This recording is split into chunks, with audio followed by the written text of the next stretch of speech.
Salvation is my best gift ever.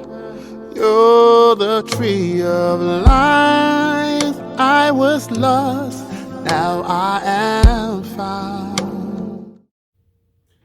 Intambara ya Ukraine n'Uburusiya. Ese yabiganisha ku buhanuzi? Ni byahanuwe? Reka turebe ese twaba turi mu bihe bya nyuma.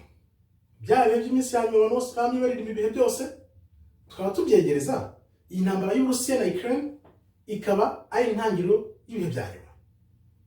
Hari igitabo nanditse aha kuri Ukraine nyigereranya na Kenya kugira ngo numve neza impamvu n'ibibazo byagiye biba mu bihugu byombi yaba Kenya yaba na Ukraine. Ariko twibanze muri Ukraine kuri ubu nibwo neza wumva ibiri kuba hagati y'Uburusiya na Ukraine. Iki gitabo nacyanditse muri 2010 kibaho gisora muri 2020, imyaka 2 mbere yuko iriya ntambara iba.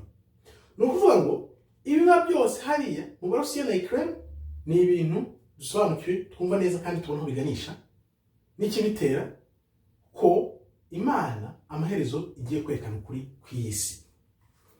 Reka turebe rero ese iyi ntambara yabituganisha kuri Armageddon, ya ntambara karundura izaba hagati ya Israel n'ibindi bihugu byinshi bizaba biri kurwana iyo ntambara. Kubera iki? Ni gute Israel ishobora kuza muri iyi ntambara mu gihe kiri imbere? Byaba bihuriye n'ubuhanuzi? Ibi ni ibibazo twibaza aho kugira ngo urangazwe n'ibi binyamakuru bivuga n'amateleviziyo hirya no hino. Shakisha icyo ubuhanuzi bw'Imana buvuga kuri iyi ntambara nuko izagenda igafata Israel. Ese ni gute ukuri kuzasohoka ukajya hanze abantu bose bakamenya ukuri, bakamenya impamvu ubw'Imana izerekana ubwoko bwayo nyabwo, bikaba wenda bitarasobanuka neza ariko bifitanye isano n'iyi ntambara yatangijwe n'Abarusiya kuri Ukraine. Ngaho rero shakisha ukuri ukumenye ko kuzakubatura nukumenya uzabohoka. Murakoze rero, Imana ikomeze ibarinde. Shalom, shalom, shalom.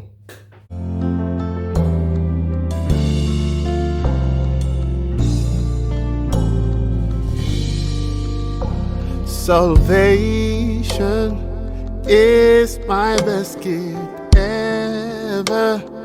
You're the tree of life. I was lost, now I am found.